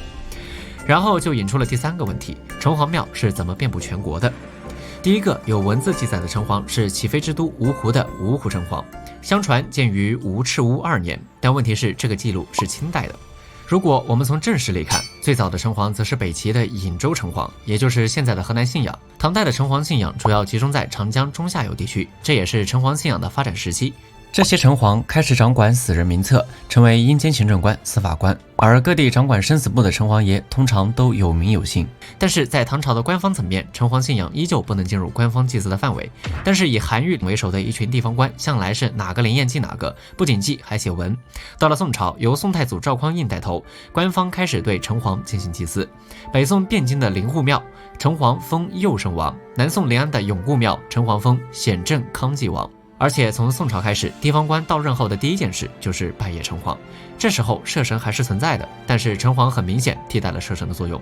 补上这最后一步的就是明朝开国皇帝端完者朱元璋。明初洪武2年，才登基不久的朱元璋大封天下城隍，将其分为5个等级，在京都应天府，也就是现在南京的封王爵，然后开封、临濠、太平、河州、滁州等5府州皆封王，正1品。其余各府州县，府为威灵公，至正2品；州为灵右侯，至3品；县为显右伯，至4品。各系以监察司民之号。这个我们现在还能看到一些遗存，比如广东省揭阳市的城隍就称为伯府大人，原因就是揭阳南宋绍兴10年建县置于玉教村，自此至1991年12月不变，所以这儿的城隍就被封为监察司民城隍显右伯。再比如六安城隍庙是目前晋东南地区规格最高、保存最好的城隍庙，这里在嘉靖8年升为六安府，领县8，所以城隍封号就是监察司民城隍威灵公。当然第2年老朱就反水了，编制缩减到了府、州、县3级，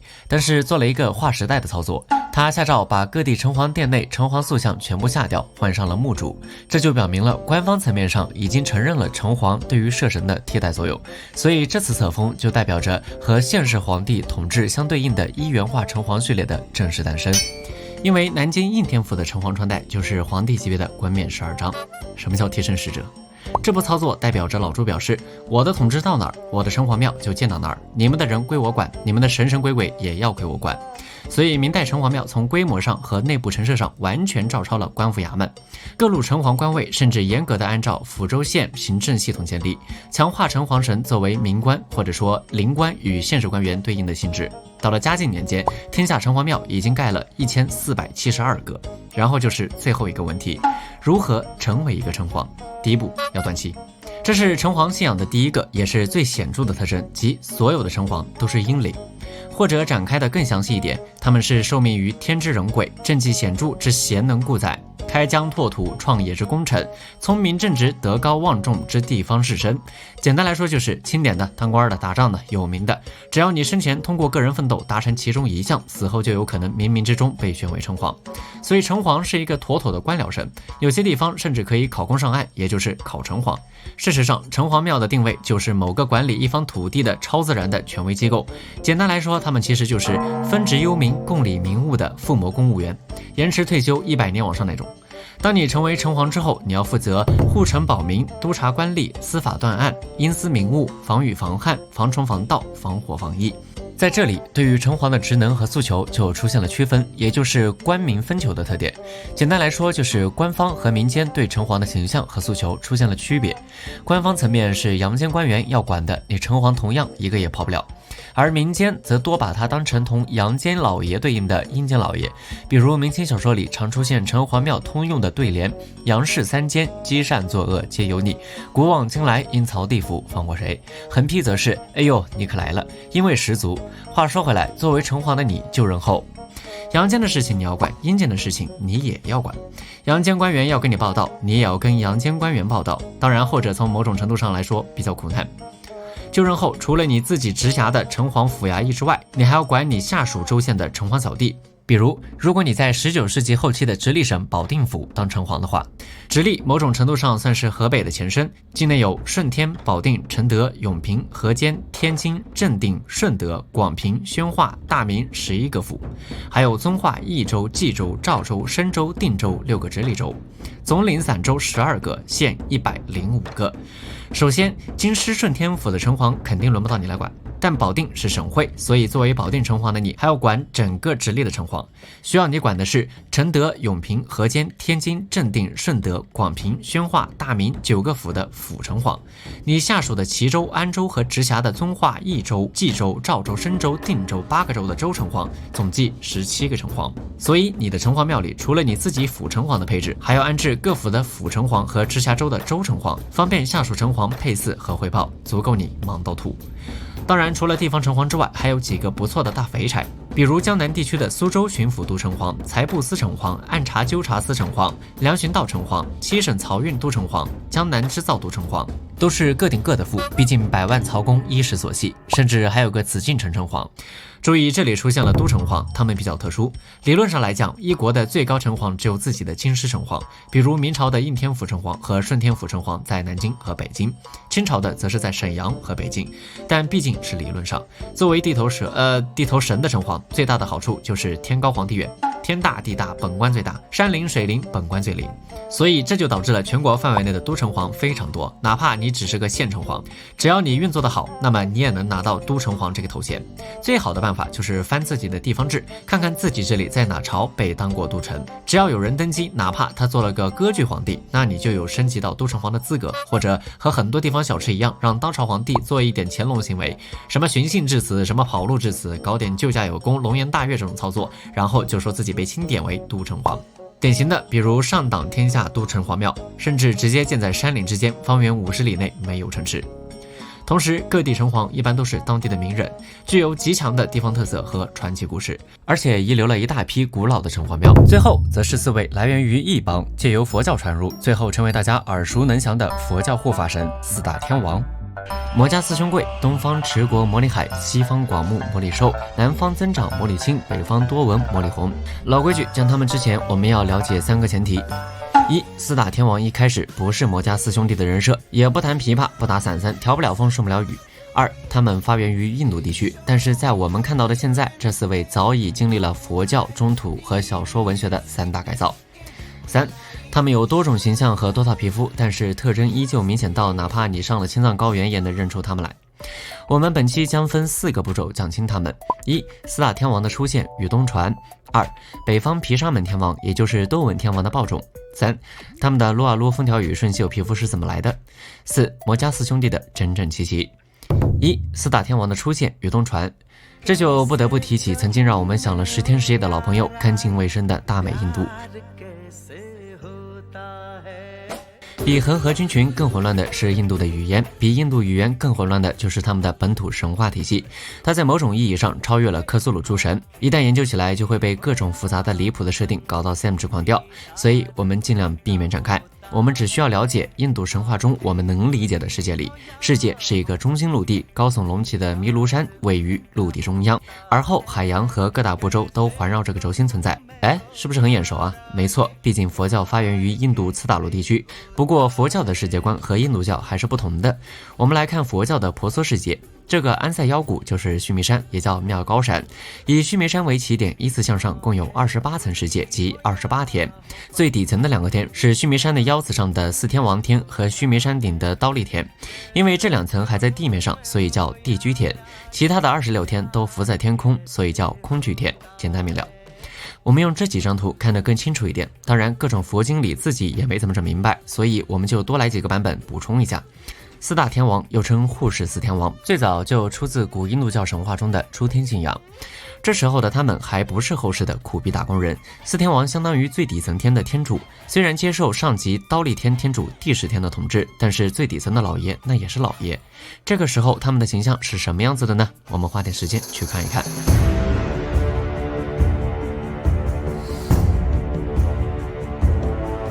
这里是南京栖霞寺，也就是康熙王朝里朱三太子打算炮击康老七的地方。寺里有座5代时期的舍利塔，是第3批国宝。塔上浮雕的佛传故事里就有一则四王献钵，这4王就是4大天王。4王献钵的图形非常古老，可以追溯到公元1世纪贵霜王朝时期，就是这个。这也是目前能看到的最早4天王形象。然后就是巴铁皮路之神希克里出土的天王凤钵，大概在公元2世纪。日本平山玉夫丝路美术馆馆藏的中亚地区天王凤钵，大概在3到4世纪。这时候的四天王头上拂巾，戴发饰，挂披巾，腰缠布，一脸安详，妥妥的印度王侯贵族装扮，估计私底下还得撒点香香。而随着佛教向中亚地区的传播，四大天王自然就从印度王宫变成了中亚王宫。比如敦煌西魏285窟的天王是敦煌地区最早的四大天王壁画形象，戴的都是波斯式日月冠，上是新月，月中托日，这属于波斯萨珊王朝的王冠装饰。这个时候的四大天王就从老爷变成了武装老爷。传入我们中土的早期佛经也有记载，比如在董卓点灯之后，江东泰戈尔时期的月之人支谦，在他翻译的《佛说太子瑞印本起经》里说，打东边来了个提头赖沙天王，带着一群人跳舞打鼓；打南边来了个毗裸陀迦天王，带着一群人跳舞打鼓；打西边来了个毗留罗刹天王，穿着一身布灵布灵的；打北边来了个毗沙门天王，手里拿着火珠子，闪亮亮的。这是目前所知中土最早的关于四大天王形象与持物的记载，甚至天王名字还是原始的音译，而且这确实是有对照的。比如这个原位于新疆吐鲁番百子克里克石窟的毗沙门天王，一天人脸向天王而跪，双手举托盘，盘子里有3颗火珠子。这时候的四天王护国安民法神的神格就开始加强了，毕竟3叉戟里才能出神拳。这当中的典范人物就是四天王中的老北毗沙门天王。北方毗沙门天王原名是巨毗罗，梵文 Kabera， 别名施财天。在印度史诗《摩诃婆罗多》里，他是住在雪山上的财神，大家可以记住他这个财神人设，后面咱们要用到。之后毗沙门被拉郎配做了佛教的北方天王，而他的报种开始让天王信仰大肆传播。话说当时的西域富合国国都，也就是现在的阿富汗巴尔赫古城，我们以前管这地方叫大夏，有一座佛寺名为纳府僧伽蓝，寺里有大量的供养珍宝，还立着毗沙门天王像，百里闻名，当然宗教和珍宝都闻名。于是乎，一位突厥叶护可汗的王子，四叶护可汗想搞一波违禁行为，正准备倾巢出动，结果梦里毗沙门天王找来了，说就是你小子想抢庙是吧？然后上去就是一个3叉戟，于是可汗醒来没多久就死了。这段是《西游记》唐僧的原型玄奘法师在《大唐西域记》里记述的。他记载的于田国更离谱，说这里的国王骁勇善战，自认为是毗沙门天王的后人。于是于田国还为毗沙门天王搞了个新人设，兜拔毗沙门天王，指的是化身护持佛法的毗沙门天王。这个兜拔比较难考证，但是这种造像最早就出自于田地区，并且传播到了敦煌、长安、日本。现在日本里还能看到这种群像。兜拔毗沙门天王的特点是身着盔甲，左手托塔。没错，这就是托塔天王礼剑的原型之一，右手持戟，双脚由从莲台涌出的地天女双手承托。这是一种全武装形态的天王，主旨就是不服就干，我显灵，你准完蛋。在中土，大力推崇全武装毗沙门天王的是密教二祖，密宗开元3大士之一的不空法师。据传他是狮子国，也就是现在破产的斯里兰卡人。安史之乱的时候，他还帮唐肃宗当过特务。他为毗沙门天王做了2件事情。第一件事，他一口气翻译了有关毗沙门天王的4部经典，你可以理解为某种一线操作指南。第二件事，让他显灵。传说天宝元年，也就是公元742年，大唐安西都护府龟兹城被吐蕃兵围困，安西路远，就边难道，唐玄宗就让不空和尚做法，然后毗沙门天王老人家又爆种了。据传天王金身在城北出现，大放光明，同时有金属咬断敌军弓弦，300-500神兵尽着金甲，击鼓声震300里，地动山崩，吐蕃兵大惧，望风而逃。玄宗大悦，于是下令让各地置毗沙门天像供养。这时候的全武装毗沙门什么样呢？我们花点时间去看一看。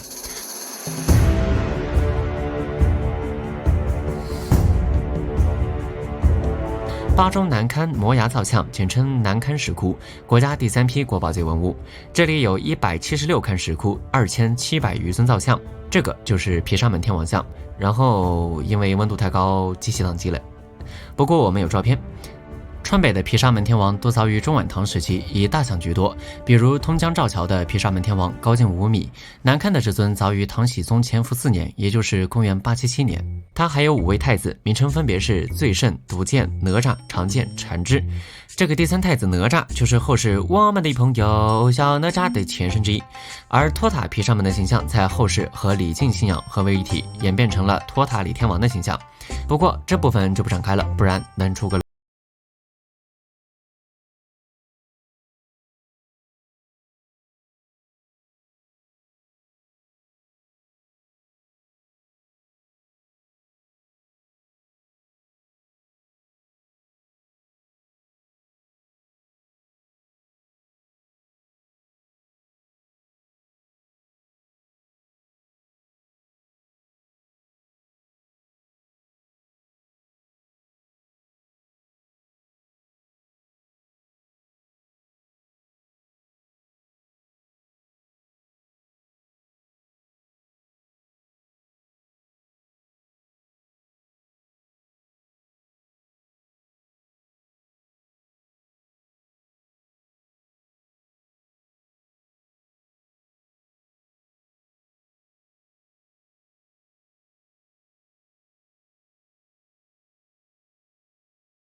较早的，比如北魏麦积山133窟，狮子旁边这2位就是2个天王。这个更清楚一点，后面还有个尖桃形头光，但是具体是哪位天王还很难分辨。莫高窟380窟里面这2个隋代天王就好分辨多了。这个托塔的很明显就是武力充沛的北方毗沙门天王，对面的就是对应的南方天王。不过对应东方天王的情况好像更多一点。322窟里面这2个天王就已经是完全武装的战备形态了。而我们现在常见的在寺庙里专门设置祀天殿来安置4天王的行为，基本上要到明朝才能普及。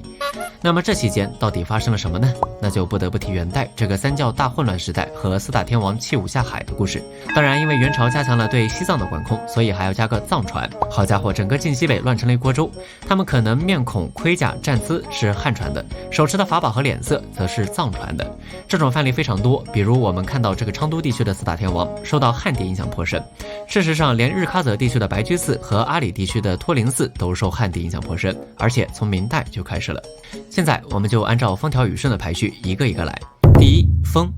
南方增长天王持剑，他是4大天王里唯一一位拒绝放下武器的天王，为须弥山南的毗楼勒天王，意义为增长或免离，居琉璃朵，也就是琉璃山峰，统领居盘查和毕利多2种鬼神。居盘查也叫鸠盘土鬼，有的说他很大力，也有的说他长得像个冬瓜。毕利多一般都认为是恶鬼，毗楼勒天王后多用其意译名尊长。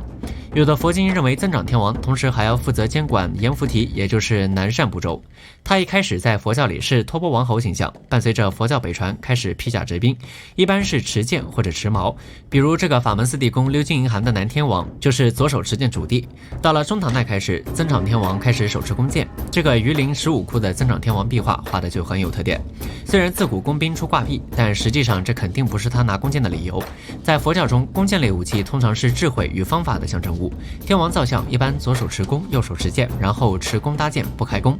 搭弓表示破除一切迷障，得智慧方便法门；不拉开则表示智慧与方法的统一。注意，这个拿弓形态不是南天王专属，但确实南天王居多。这个形象风靡了一好段时间，一直到辽代的吴构净光寺舍利塔地宫里，增长天王拿的也还是一把弓。而到了明代又拿回了他的大宝剑，但不管怎么说也还是个武器，所以某种意义上他是4天王里唯一一位没有放弃武装自己的天王。调，东方持国天王持琵琶，原为须弥山东的提头赖扎天王，意义为治国安民持国，居黄金朵，也就是黄金山峰，统领乾闼婆和毗舍蛇2种鬼神。乾闼婆是第10天主的俗月神，善诸祭月，是飞天的原型之一，所以他本人抱琵琶一点也不稀奇。毗舍蛇则是食血肉鬼、淡精气鬼或癫狂鬼。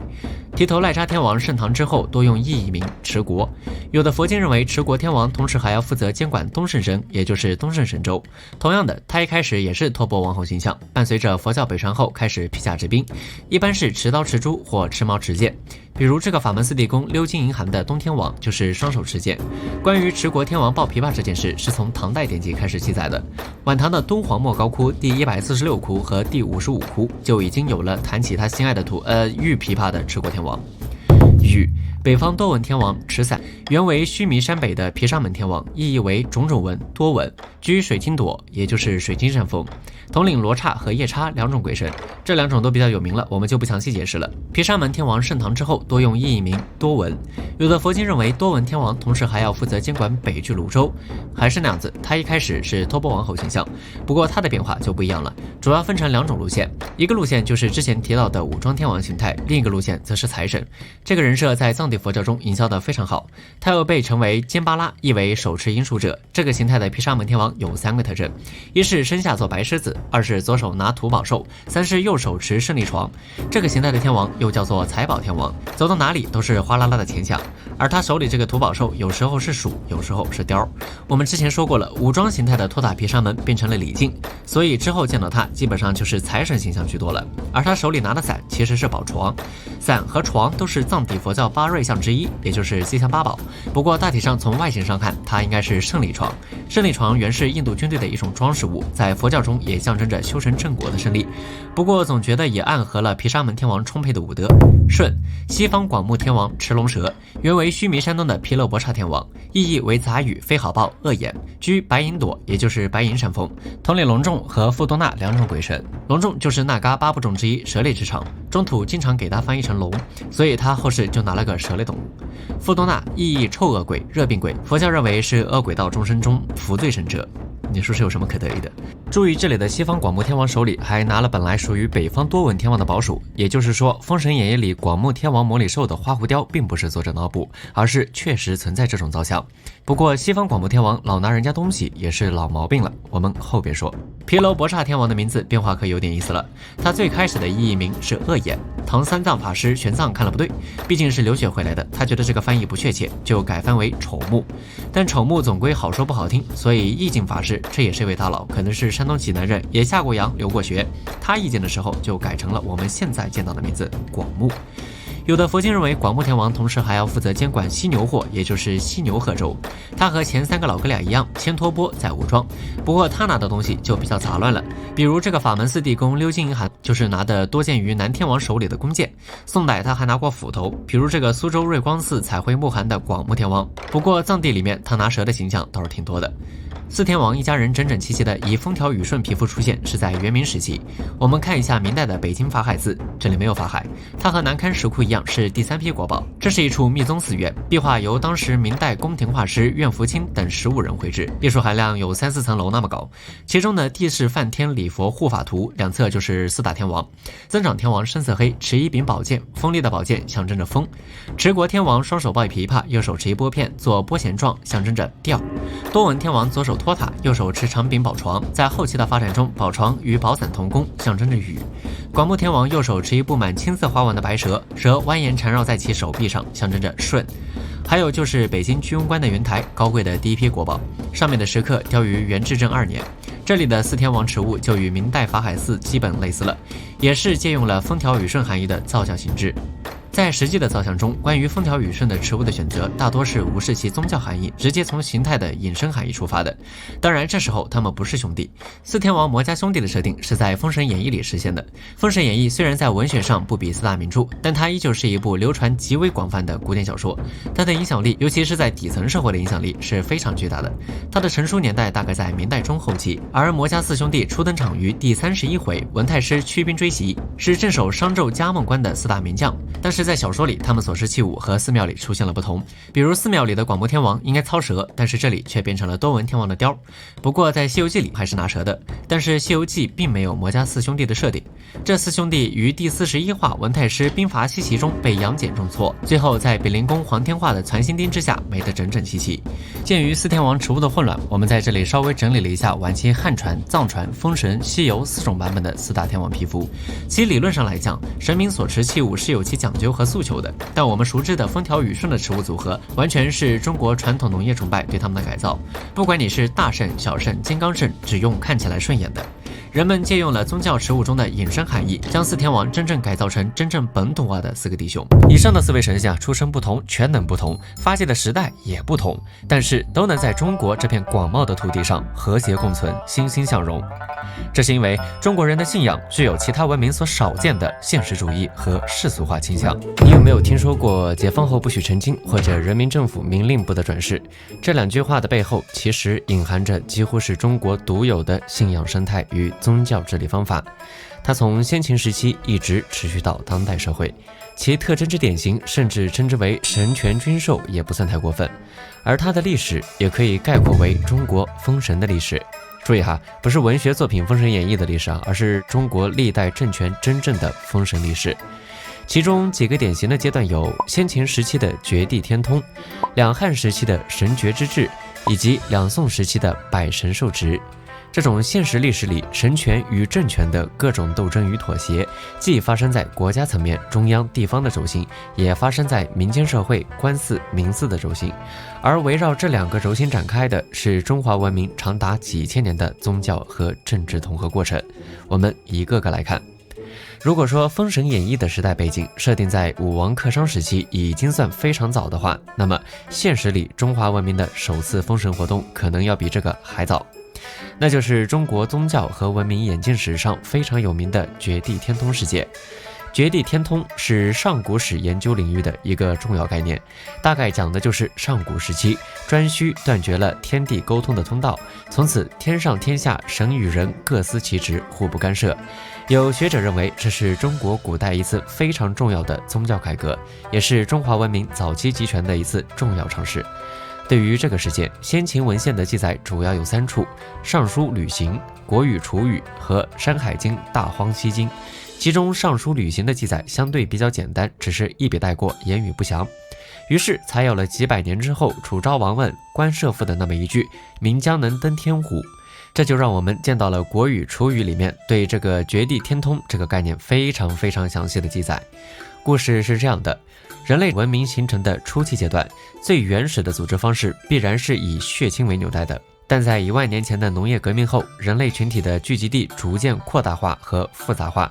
一个聚落里可能有几个家族。为了将这几个家族凝为一体，除了血缘姻亲之外，原始宗教的作用也是必不可少的。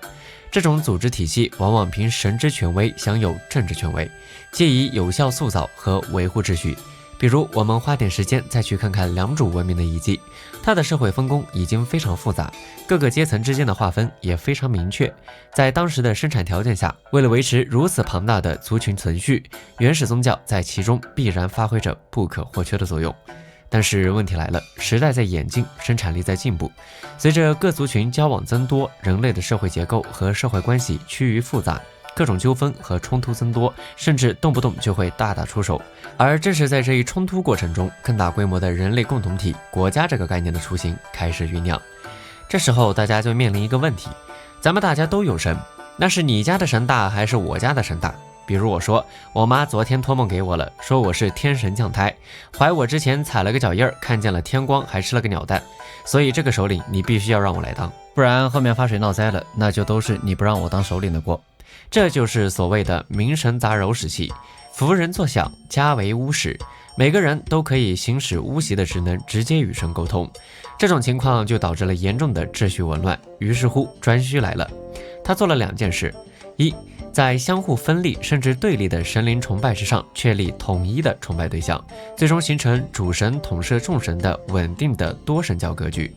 2，剥夺各家巫习通天的能力，除了自己和指定的几人之外，禁绝地上的巫习与天上的神灵沟通。什么？你说你家神不乐意？哎，前天老王背了半扇野猪回来，你看看我这武器分猪肉快不快？其中第一步操作里出现了统合众神的至高神，从而形成了一个复合崇拜体系，让原来分裂的各族群在宗教上整合起来，这其实是政治整合的基础。第2步，安排特定的巫习负责通神，并且只处于从属地位，这其实是祭祀的官方化和专门化改革，目的是把诸神的解释权收归自身所有。这其中就必然会涉及到诸神的排位，于是理论上说，就可能是中国有记载的历史上第1次官方封神活动。这次封神让诸神从无主状态向上帝主宰过渡，民众信仰的对象除了诸神之外，也让上帝这种至上神的概念初见端倪。注意，上帝这个词本来就不是一些外来宗教的原创，而是他们借词。比如商朝的帝就是几乎无所不能、威力无比的至上神。而且我们特地问了几个考古专业的同学，从现代的学者们对甲骨文的实物研究看，商代通过特别的加工程序是可以把龟甲或者牛骨上的裂纹烧成自己想要的结果的。也就是说，他们其实可以在一定程度上干预占卜的结果和倾向，这就是最高解释权归自己所有的又一个好处。不过这个时候，商人的帝还是人格神，比如著名的甲骨学家胡厚轩就通过对大量殷墟卜辞的统计，揭示了商代所崇拜的帝有丰富的人格属性。而到了周代，周朝在帝的基础上，更以实质的天作为天神之代称，而且这个天更接近于一个去人格化的神。它的特征完全区别于同时期西方各古典文明之主神，比如孔子在《论语阳货》里说的那句话：“天何言哉？”用大家理解的话翻译就是这个天的形式特征类似于现在的放下助人情节，尊重他人命运。当然，绝地天通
就把上古传至周代的东方大岳与雍地诸方大山结合，统一册封为一等山川，这样天下的范围不就拓展了吗？甚至还暗搓搓给自己国都附近的地方多配一辆车的福利。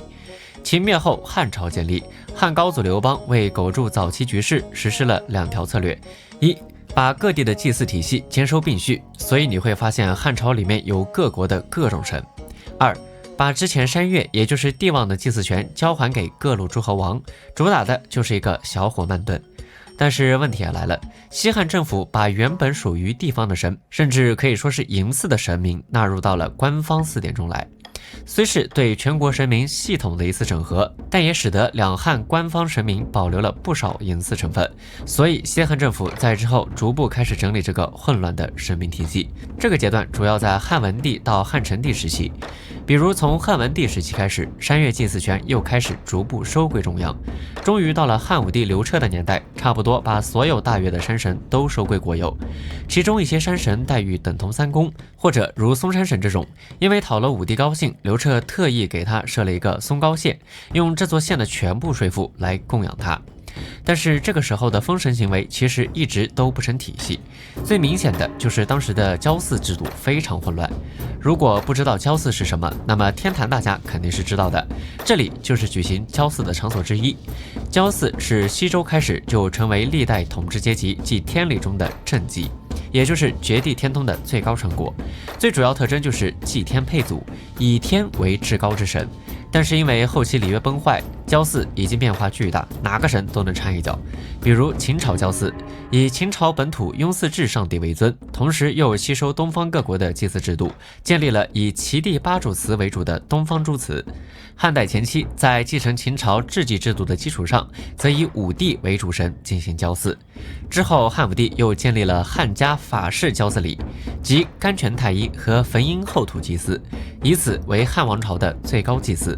这就导致整个华夏神系乱成了一锅粥，谁也不知道听谁的。所以武帝之后的宣帝和成帝进行了一系列祭祀改革活动，就是给汉武帝做清整收尾工作。因为这期间西汉政府罢废了大量的地方神祠，说白了就是在分析统战价值之后拉一批打一批，直到王莽建立了以长安为中心的百神聚集的巨大神坛，融合了天地祖宗以及日月山川百神祭祀的仪式，让每个神各归其位，这个第2次的封神活动才正式完成。但是问题在于，以上只是官方的诸神，不包括民间的诸神。每个帝王都自认为普天之下莫非王土，高天之下只有王神，但是却忽略了民众的意见和需求。你皇帝要拜神，民众也是要拜神的。这么大个疆域和人口基数摆在这里，养出个18000的神不算太过分吧？于是从这个时候开始，以官祀与民祀的矛盾为主要表现的礼俗之争开始凸显。其中最典型的一个例子就是西王母行赵仇事件。这个事件我们在西王母那期讲过，而它就发生在号称诸神在其位的王莽时期，是民间力量借助非官方信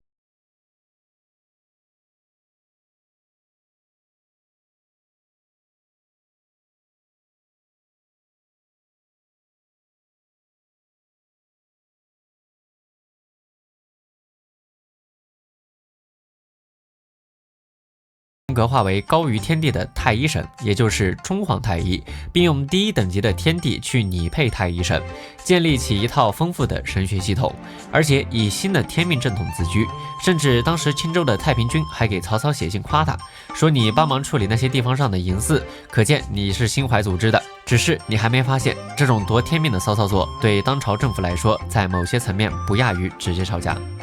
所以汉王之后，历代王朝都认清了一个事实，基层的舆论阵地是绝对不能失守的，不然就会出大乱子。于是乎，在两汉官方4典整顿完成后，一种以礼御俗的社会控制模式开始逐渐形成。这种状态从魏晋开始一直持续到清末，封神的活动一直不曾停止，尤其以宋朝的封神活动最为典型。这就是第3部分，也就是百神受职阶段的封神。毕竟所谓封神，就是封赐诸神爵制封号。我们要知道一个前提，那就是从绝地天通之后，非官方巫祀行为也从来没有间断过。实际上不只是中华文明如此，因为巫或者说巫术、萨满仪式这种行为，从整个人类文明诞生以来就没有断绝过。这是一种以巫习为交通媒介的原始宗教的集中体现。横贯古今，并且长期存在，难以消除。而中原王朝对此的针对策略就是神道社教，以此稳固统治，并且明礼仪、善风俗。魏晋以后，历代统治者基于神道社教的目的，常以国家名义加封诸神。这种活动又以两宋尤为盛行。宋代封神既有山川自然之神，又有忠臣义士节烈孝父，还有那些祈祷灵验的仙士巫鬼，而且不论出身，只看影响。中原王朝以国家名义定诸神爵制，是王权高于神权，控制并利用神权为王权服务最直接的表现。而后借此更衍生出了封神的3种方法，即国封、道封、民封。国封也就是掌握国家神权的皇帝对神灵的敕封，道封，道是经过制作经书，建构神灵形象，授予神灵爵号。比如我们之前说的泰山奶奶的陛下元君封号就是道封而来，被后人附会为宋真宗国封。最后一个是民封或者说文封，即通过传说、戏曲、志怪等文学作品塑造神灵形象并加封爵号。这3者差不多囊括了两汉之后中国古代全部的封神方式，其中以国封最为核心，其余2种封神方式多借国封的名号。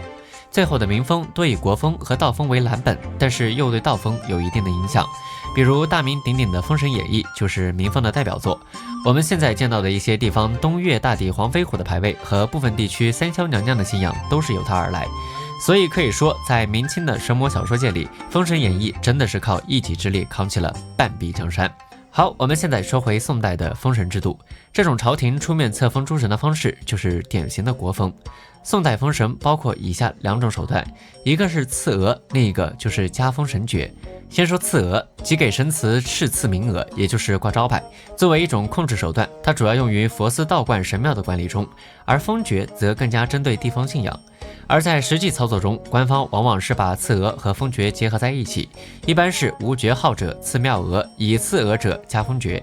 要注意，对于前代所加封爵，宋王朝是不予承认的，也不是完全按照你这个庙或者这个神做坏事还是做好事来分辨的。当然，只要这个神祠所祈祷灵应、功德吉人、事迹显著，一般都能得到加封，但唯一的核心标准只能是当朝政府认不认可。比如你虽然显灵救人还治水，但是爱造反，没错，所得就是某个二郎神，那肯定很难拿到封号。这个封神原则在之后的元明清3朝也是通行的，所以宋朝往往会通过改赐、增封等方式赐给诸神新的封爵，以赋予新的正统含义。那么这个神爵具体是怎么分的呢？他们将其分为3个系统：男性神、女性神和道佛背景神，而且3者所加封爵各不一样。首先是男性神，没有爵号的先赐庙额或封将军，已经赐了庙额的加封爵号，起步就是侯爵，再封公，次封王。有些非常尊贵的，比如五岳这种，也可以加封帝号。要是活着就有爵位的，那就按照生前的爵位来，然后再在这个基础上加封。其次是女性神，没有爵号的先赐庙额，已经赐了庙额的封夫人，再封妃。具有道教背景的一些人物或信仰，则是增神仙封号，出真人，赐真君。佛教背景的一些人物或者信仰，则是封禅师、大师。而这些封号每个爵位还有字数进阶，一开始是2字，最高是8字，达到8字之后升到下一个爵位。我们以一个宋朝信仰举例，那就是金钟三圣神信仰，原是深根于西北地区晋元官府一带的民众祠神信仰。这个信仰里的三圣神原型虽然有点离谱，但确实是有迹可查。他们一开始是3只蜥蜴。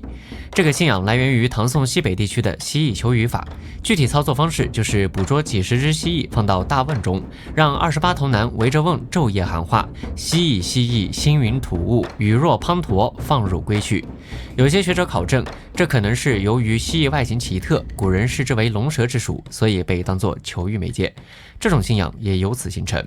所以三圣神一开始只是降雨之神，而后宋朝与西夏干仗，在晋元北面修筑平夏城。传说在一次交战中，三圣神显灵，招来大风，让宋军大胜。他们便从求雨之神逐渐转变为西北宋军的守护神，更是被西北军民请赐加封。崇宁4年11月赐庙额昭顺，同时给3神封爵，一曰顺应侯，二曰顺旷侯，三曰顺右侯，也就是最基础的2字侯爵神。徽宗崇宁至宣和间，宋夏边境发生10数次激战，整体上宋军占上风，于是3圣神又得加封，分别加至临危公、临右公、临显公。这个时候他们的神爵就提升了一个大级别，变成了2字公爵神。到了靖康年间，北方战事告急，宋廷进一步加封一些庇佑宋军的保护神，而3圣神爵就被加封为威烈王、威显王、威惠王，这时候就变成了2字王爵神，而且凸显一个威字，意在威服西北边境。在之后，北方陷没，3圣神信仰随着南迁军队和移民传播至江浙、四川等地域。不过，江浙地区的3圣神可能是在平方腊起义的时候就被西北军带过来了。时间来到南宋，金兵拥众窥全蜀，结果在凤翔被西北宋军击退，于是3圣神又被加封，赐荆州庙额，封忠烈灵应王、忠显昭应王、忠惠顺应王。这时候就开始加字了，变成了4字王爵神。因为再王爵往上就是帝豪了，实在没办法升。绍兴末年又增封忠烈灵应昭佑王、忠显昭应福佑王、忠惠顺应福济王。这个时候已经是6字王爵神了，距离8字就差1步。最终到了嘉泰初年，3圣神再被赠封为忠烈灵应福泽昭佑王、忠显昭应福济广佑王、忠惠顺应福佑善利王。这时候就已经是最高级别的8字王爵神，升无可升。而且在这个阶段，3神逐渐由蜥蜴转为人身，添了人设，分别是永乐城之战中忠烈殉国的高永能、陈伯古、景思仪3人。这也突出了宋代祠神信仰的一个突出特点——人化过程，即动物神演变为人物神。不过他们的动物原型在建庙传说里还能看到一些遗存。由此我们可以看出，朝廷进行的封神活动，其根本目的在于推行教化，控制地方社会，同时也确实希望他们能灵应一下，起码给士兵们加一卡的士气。毕竟宋朝廷封神根本目的还是为了依道德同风俗，所以伴随着宋朝大规模进行封神活动的同时，还进行了大举毁禁淫祀的行为，而且标准很统一，凡是齐语齐秦、灭黄平朝、驱瘟除疫、护佑周急、御敌平寇的加封，凡是擅立祠庙、灵异动众、乱政惑众、杀人祭鬼、信巫不信医的，破山伐庙。所以看似是同一种神的祭祀，又会因为在当地表现不同，遭到不同的待遇。比如同为五通神，开封的五通在毁开封府神祠的时候被判定为淫祀，遭到了铁拳，而乌源县的五通神却被赐额封侯。南宋时更加封公爵，成为正祠。要注意，一个神成为正祀，并不代表会被纳入官方祀典。一个神被纳入官方祀典的标志是由前史志记待遇，这对于一个不再交祀，更不是五岳四族的神来说，并不是混资历就能熬出来的。比较出名的被朝廷前史志记的民间神有2个，一个是陛下元君，另一个就是海神妈祖。在整个封神历史里，打着诸神旗号的政治纷争，从中央到地方，从官方到民间，一直没有停过。历代中国政权的官方信仰一直努力将小神体系统治于大神体系的领导之下，希望通过一系列手段达到以礼御俗的效果。而民间的小神体系虽然在政治上处于被动的地位，但是因为根植基层，保持着相对独立的体系和灵活性，甚至往往对上层有强大的渗透力。这2者一直焦灼发展，形成了中华文明区别于其他文明的独特信仰体系。以上就是本期内容，我们下期再见。